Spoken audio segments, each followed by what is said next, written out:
Hi everyone and welcome back to the channel. Ever wanted to browse Instagram without anyone knowing when you were last online? Let me show you how to turn off your last seen and stay under the radar. The first step is to access your activity status settings. Open your Instagram and go to your profile at the bottom right corner of your screen. Next, you tap on the three line at the top right corner and select settings and privacy. The next step is to turn off your activity status. You can either scroll to how others can interact with you or just use the search bar and search for activity status. Tap on it.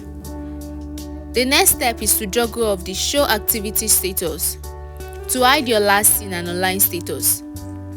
You should also remember the trade-off. Once you turn this off, you won't be able to see others' last seen or online status. And that's it guys, your Instagram activity is now private. If you found this helpful, don't forget to like, subscribe and share with friends who might need a little bit of privacy. Thank you so much for watching and I will see you next time. Bye bye.